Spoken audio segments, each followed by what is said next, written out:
Hey everyone, welcome back to my channel, and if you're new here, I am Mariana and I interview the brightest minds of physical therapy. So if you want to increase your knowledge, start right now by subscribing to this channel, clicking on the bell so you don't miss anything, give us a thumbs up and share with your friends. Today, our guest is Dr. Scott Feil, and he's going to talk about different ways and options to pay off your DPT debt and side hustles ideas. Dr. Scott is the founder of PT Educator. I hope you enjoy the show. Range Master has been specializing in professional grade at home and in-clinic rehab tools for almost 30 years. All of their products are available through distributors at rangemasterpt.com and on Amazon. So either you stock items or refer patients to buy online, they've got you covered. One thing I love about Range Master, they offer all physical therapists free samples. Get yours today by going to rangemasterpt.com and click Get a Sample. Hi Scott, welcome to PT Pro Talk. How are you today? I'm doing well. Thank you so much for having me, Mariana. Thank you for coming here and sharing a little bit about debt. So that's going to be our topic today. Before we jump right into the debt, let's just share a little bit with us your background, your story, and how did you get to where you are right now? Yeah, so I started out as an English major in undergrad at Wake Forest University, and that was just because I was, pretty good at English. My dad was an English teacher in high school and named me after F. Scott Fitzgerald, but his first name was Francis, and he didn't want to call me that, so he just left it as the letter F. Which is cool till you turn 16, then everything's first name, middle initial, and all your legal documents get screwed up. So thanks, Dad, for that. I started out as an English major because I skipped a bunch of freshman English classes and I just kind of cruised through my English degree. But my senior year, I had a bunch of free time on my hands. I took golf, bowling, and intro to Japan, I think. Those were the only courses I had left to graduate. And, I just kind of twiddled my thumbs a bunch and was like, well, I got to find a job. And I don't want to teach. I don't want to write. I don't want to edit. I don't know what I'm going to do with this English degree. So luckily, I volunteered at the hospital there in Winston-Salem because I had so much free time, and they put me in the PT department. And I was like, physical therapy is pretty cool. Like, I could probably do this. They're batting balloons around and playing with their patients. Like, seems fun. I could totally do this. And then I looked at the prerequisites, and I was like, nope, don't have that one, don't have that one, don't have that one. So, ended up having to take a whole nother year of math and science after I graduated with my English degree. And I ended up at East Carolina University, where it was still a master's in physical therapy at that time. So I went through that program. They offered us an extra year to stick around and get the transitional doctorate if we wanted. And I seemed like, that was a good idea. So I stuck around for that, but the window of opportunity for that closed on me, and I wasn't able to complete it there at ECU because my dad had some health problems and got sick, and I was still working on trying to pass my board exam. And so at the end of that I guess it was about a year after I had finished there, my dad ended up passing away, and so I was working as a tech at the hospital where he passed away, and I had to clock in and clock out and go past the room where he passed every day. And it was pretty tough. I was still a PT tech. I still hadn't passed my board exam. The window for the transitional DPT closed. It was just kind of a downtime in my life. And I was like, I don't even know if I want to do physical therapy anymore. But eventually I kind of, pulled up my big boy pants and got back to work, and I passed the board exam. And I also, at the time, applied to University of St. Augustine for their transitional doctorate. And luckily, they took some of the credits from ECU, so it kind of helped me shorten the program. And while I was finishing up that transitional doctorate in physical therapy, the head of the EDD program, the educational doctorate program, came and said, hey, are you interested in teaching ever? And I said, no, not really. My dad was a teacher for many, many years. And I sat in on some of his high school classes, and those kids were jerks. I didn't want any part of that, But then eventually, he talked me into it and said, adult education's a little different, right? They're paying to be here. They want to be here. They want to learn this stuff. They're trying to get a professional degree, and I said, well, let me think about it. So, I went home, talked it over with my wife a little bit, and I figured if my hands go out or my knees give out or my back goes out and I just can't do manual therapy anymore, I could always fall back on teaching. So I figured when I retire, I'll teach, Well, fast forward many, many years in my career, and all of a sudden, I finished my EDD. I was burnt out on academia, so I got back into the clinical world. And COVID hits. Well, my wife's a type 1 diabetic, and so I didn't really want to risk bringing that home to her. So I kind of stepped out of the clinic at that point. And, at that same week when I retired or stepped down, if you will, from the clinical world, the head of the DPT program, the Flex program at St. Augustine, contacted me and said, "Hey, are you interested in teaching still?" And I said I wasn't, but now that you mention it, maybe I might be. And so it was just a really good fit for me. So I transitioned from clinical world into academia, all the while just kind of running my own little side businesses on the side for, not only my own sanity and sake, but really they're, my passion projects and stuff too. So that's kind of the winding road that I took to get to where I am now. Definitely not the typical physical therapist route, but it's been fun nonetheless. It makes for a decent story. Yeah, absolutely. It's never like a straight path. Mine isn't too. A lot of, things change, plans change, and we roll with it. Yep. And I know that you help many PTs educate them about their debt. So what is the current status of the DPT debt to income ratio?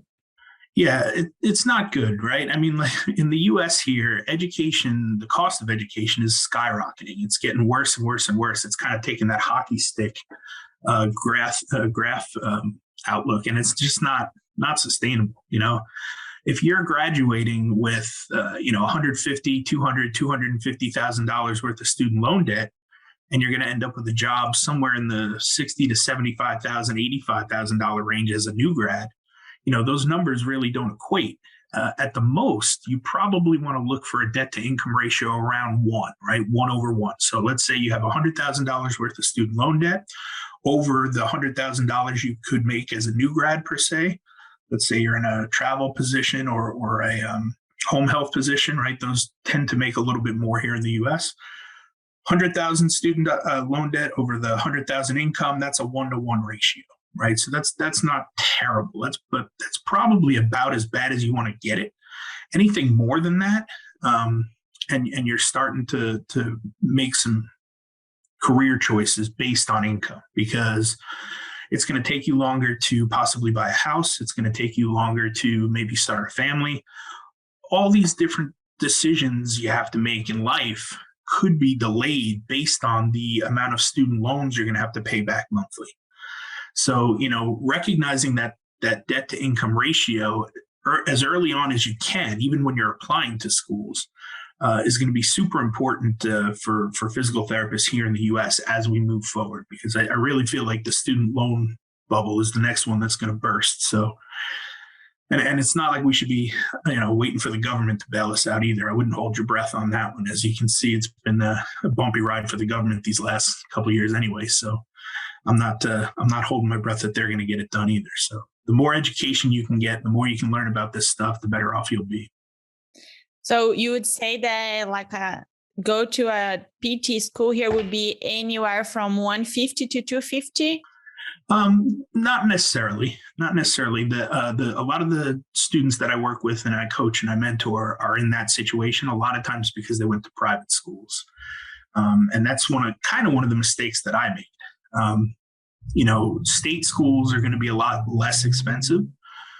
You can, like East Carolina, when I went, even though it was a master's program at the time, was very affordable for a state school. I think it was maybe $24,000 a year for 2 years.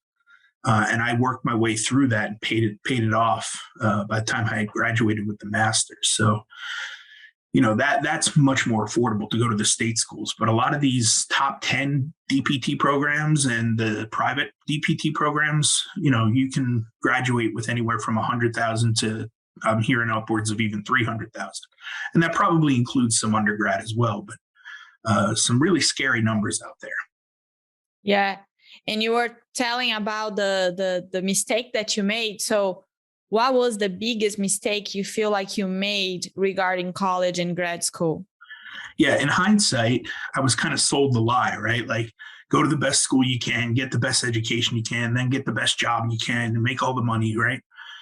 Well, if I had to do it all over again, and I'm preaching this to my kids, and I hope that they'll listen to me. I can only put it out there and hope, but I would go to a community college for 2 years. get some sort of associates, then transfer to a state college for 2 years, get some sort of bachelor's, and then probably even transfer to a state school beyond that for grad school, right? And try to keep it all in-state tuition as low as humanly possible. That doesn't always work out. And, people are subject to going to whatever school they get into sometimes because the DPT programs are pretty competitive. But, I went to private school for undergrad. I just decided I'm getting out of New York. It's too cold. The winters are brutal. I don't like shoveling snow. I want to go down south for school. So I left New York and went to Wake Forest, which was a private school. And, I went to private school, then state school, and then private school again for my transitional DPT and the EDD.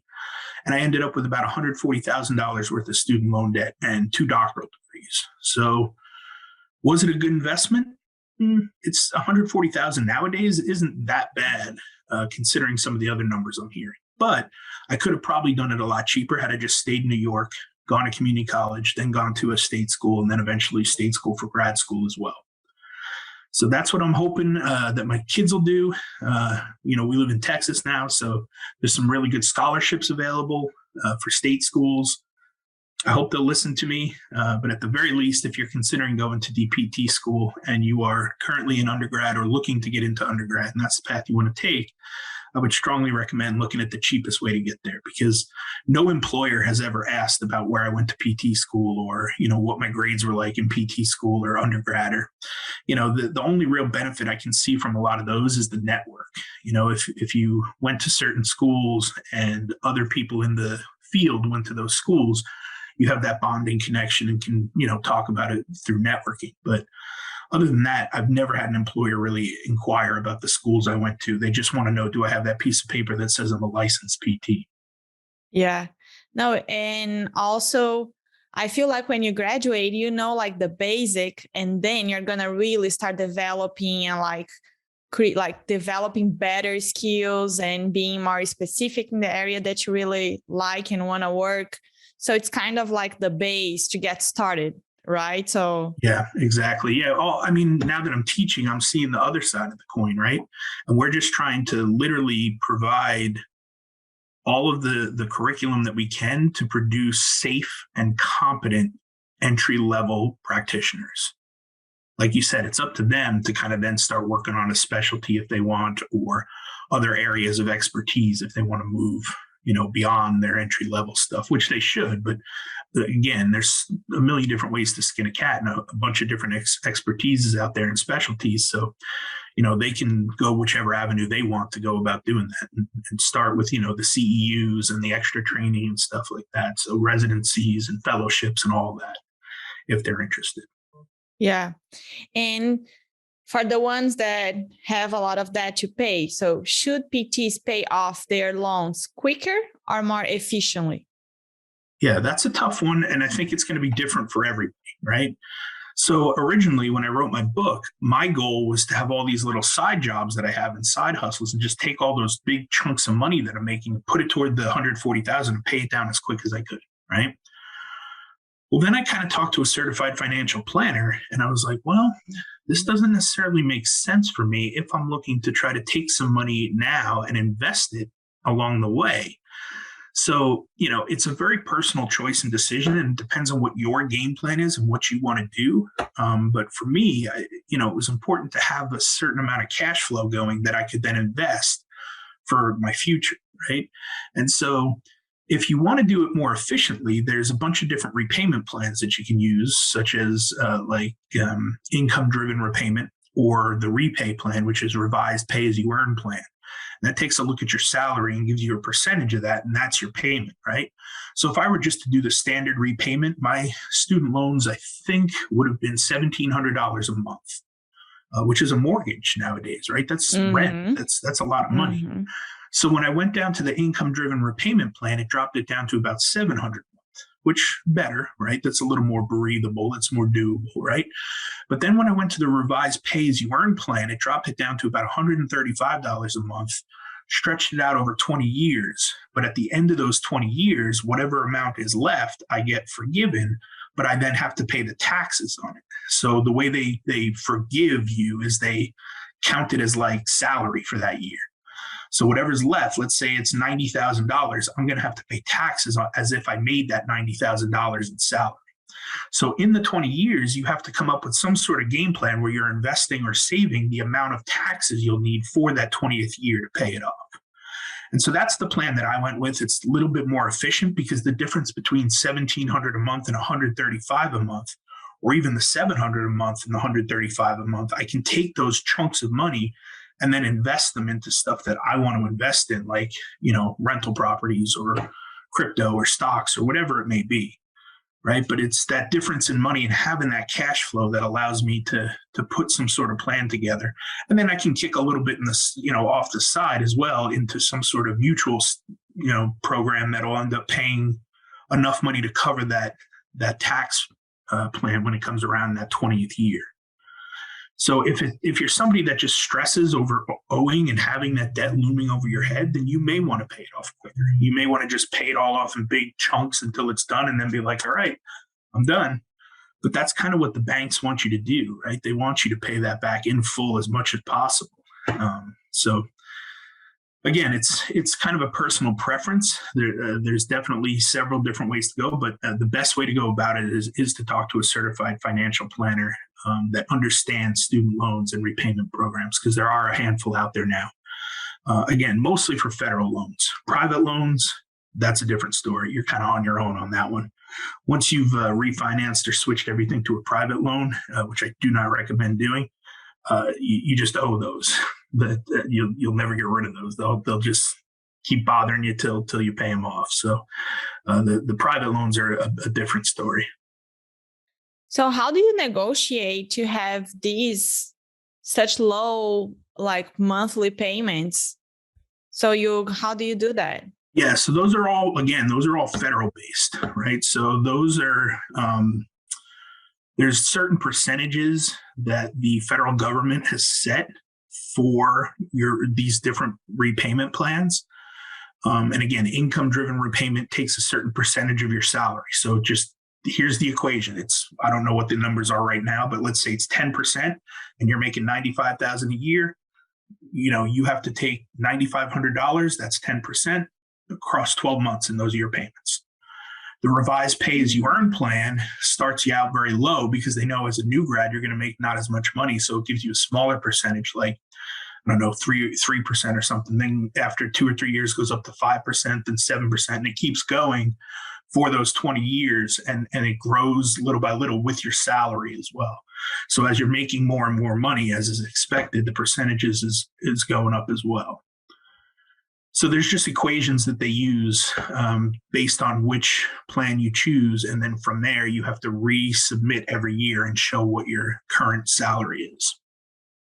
So you just have to look it up for these different plans to find which one will be better for you. Exactly. And I didn't understand any of them, which is why I started in the income-driven repayment plan. I just was like, oh, that's less than what I was paying. So that's good, I guess. I don't know.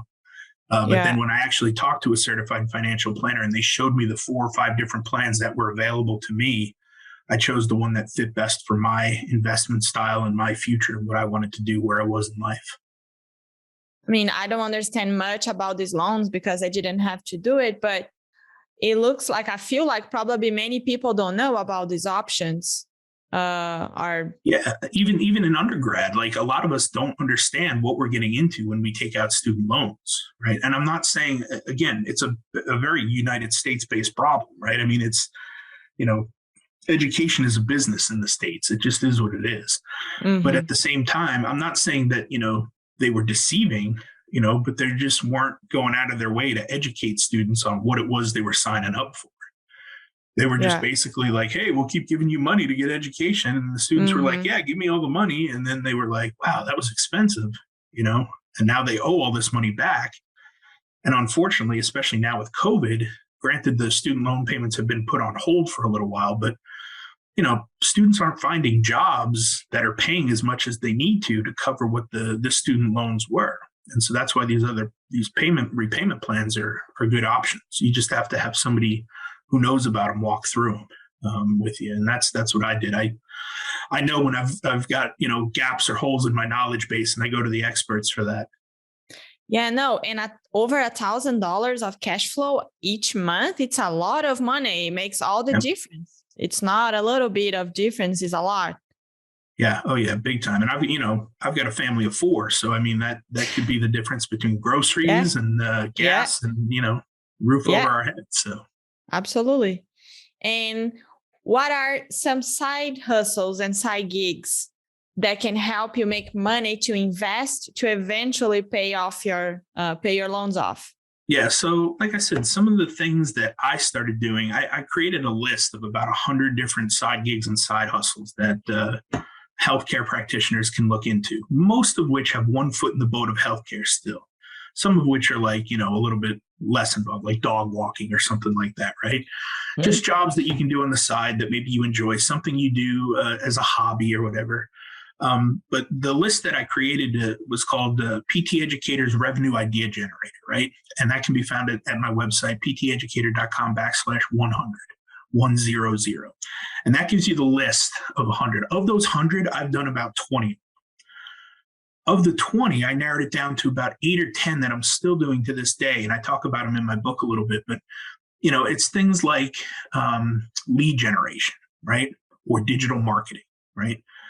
That was something that I didn't know much about. I'm a little bit older, so the internet generation is those born with internet right off the bat know a little bit more about this stuff. They're a little bit quicker with the technology. I had to kind of come along and The learn it. TikToks. Yeah, exactly. Hey, I'm on TikTok. I'm just not very good at it. That's all. I'm learning. I'm open to new ideas. I'm always open to learn. And a lot of times I learn from my students. So that's great. They keep me, fresh and sharp, and it helps me keep a finger on the pulse.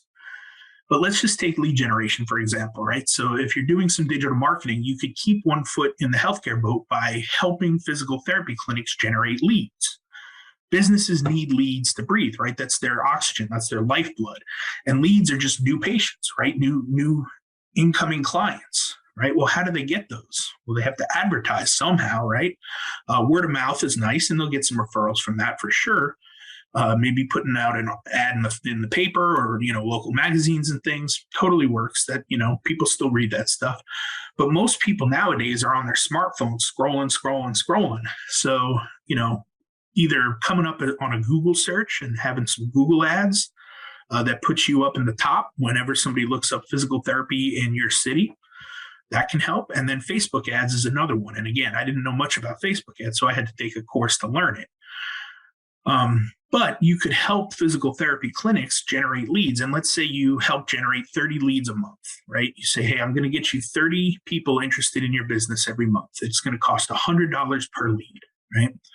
So that's $3,000 for the month. And if that clinic owner gets them on the phone, or their front desk, let's say, gets them on the phone, and they're able to close and get 2 people to come in and go through a full physical therapy plan of care, the average cost on one of those is about $1,800 for a completed plan of care, right?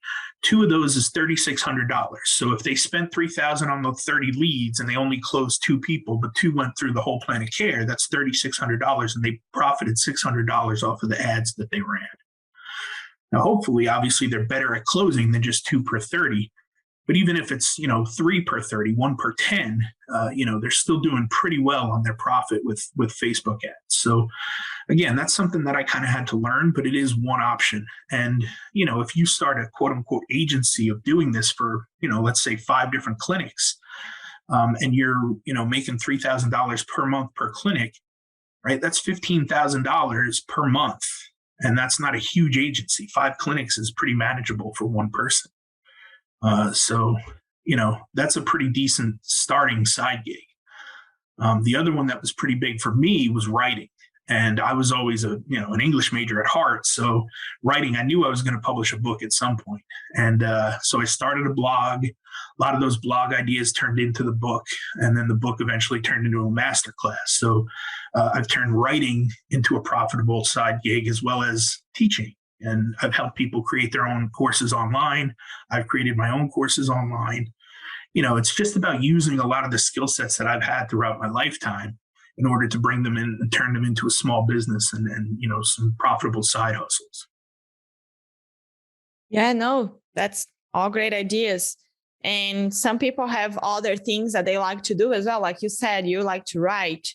You could use that somehow, some way to help your income. And the leads generation is pretty big. We've been seeing a lot of agencies offering PTs, and I did a Facebook course myself to learn a little bit more, because I like to learn the things and try to do for myself. But I think definitely something that clinics need, as you said, they need leads. Yeah. And being a physical therapist, you know the language. So you know what works and what doesn't, what patients are coming in, what their specialties are, what that clinic can offer. So that's where I think keeping one foot in the healthcare boat kind of helps. They could hire any agency on the market to do that for them. But if they have a physical therapist doing it, it elevates their credentials a little bit. It gives them a little credibility. Yeah, no, absolutely. Teaching as well.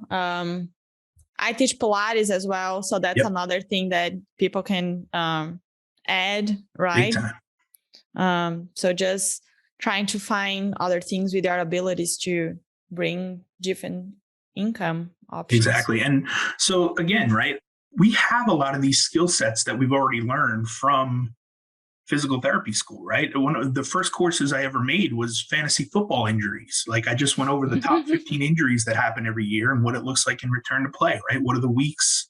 How many weeks are they going to be out? This way they can figure out, is my guy going to start next week or is he still going to be out? Just to give them a little more information to help hopefully give them one leg up on their fantasy football league, right? Because the other guys aren't looking this stuff up, And then the second course that I kind of did started with an ebook for esports players and trying to avoid injuries that, video gamers usually sustain, right? So hands, wrists, fingers, elbows, shoulders, posture, neck, all that stuff.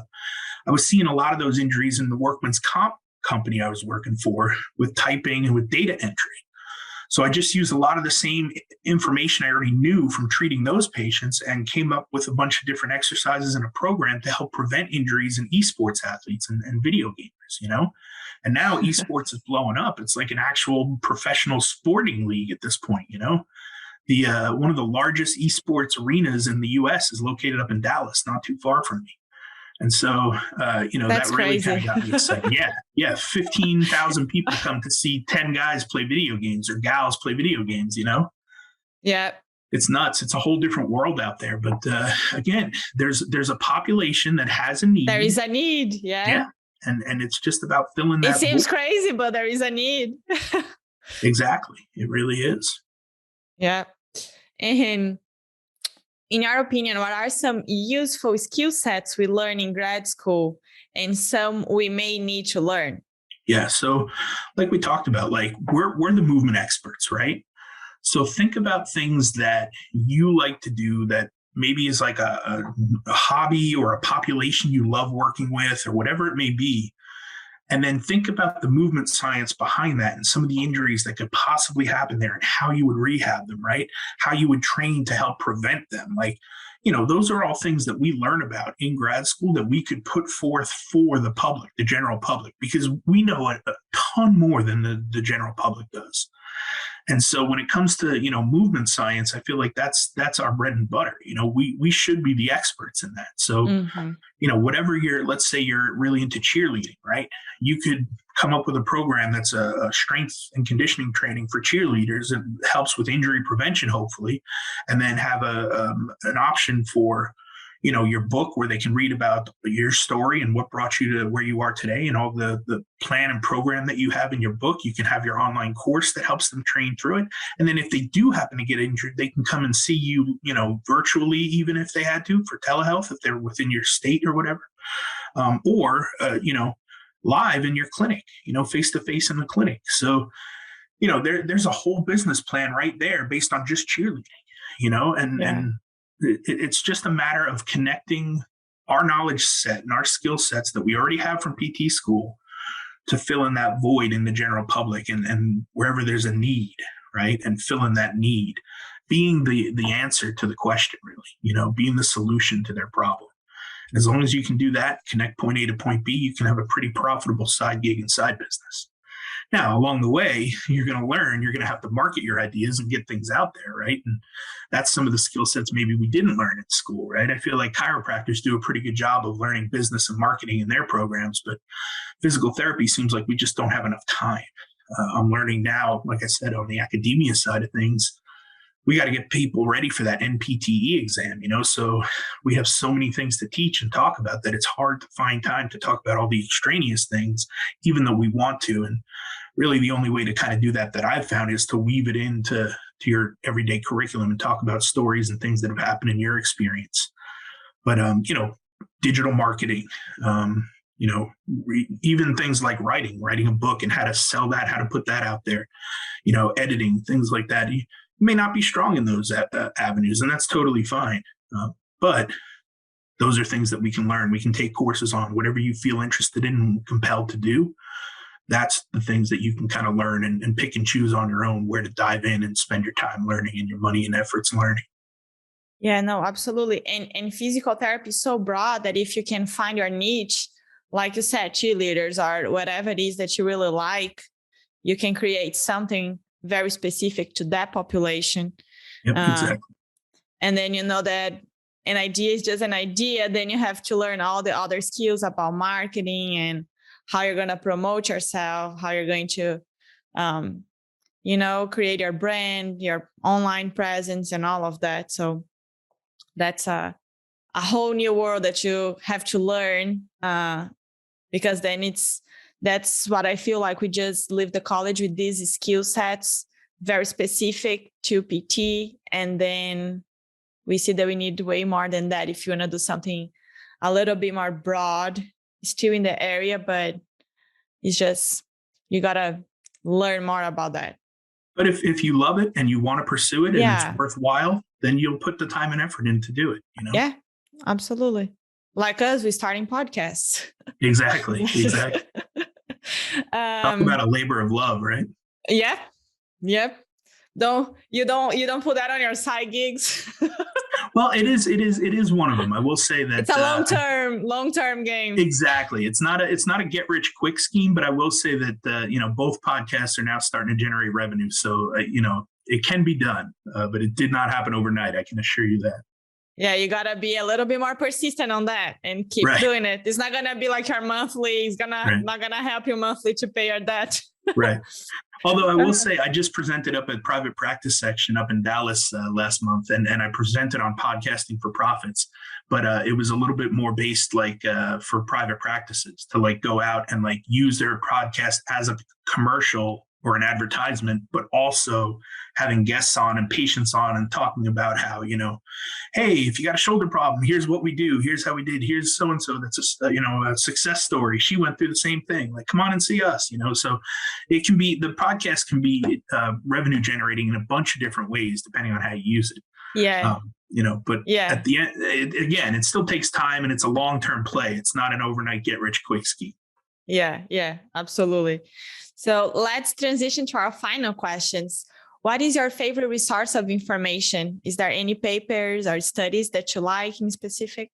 Yeah, I loved all of Russell Brunson's books. I don't know if you've read any of those yet, but he's got .com secrets, expert secrets, and traffic secrets. It's now sold as a 3-pack, a trilogy, but originally I had gotten them all individually. And, those basically give you the blueprints on how to start an online business and then how to get people into your online business and your funnel and how to get traffic to your funnel. And then Expert Secrets talks a little bit about becoming an expert and, having people reach out to you in order to solve their problem, as opposed to you trying to get customers and bring them into your funnel. Establishing yourself as an expert and authority in your business to really spotlight yourself, so to speak, and show highlight your talents and things. So Russell Brunson's books, those 3 really kind of changed my whole outlook and view on business and life in general, really, and how we go about networking and interacting and stuff like that. Yeah, no, it's definitely essential if you want to jump in this type of business, learning a little bit more about funnel and being online and building your authority. That's all essential, right? And what would be the best advice you can give to a clinician that is starting their career?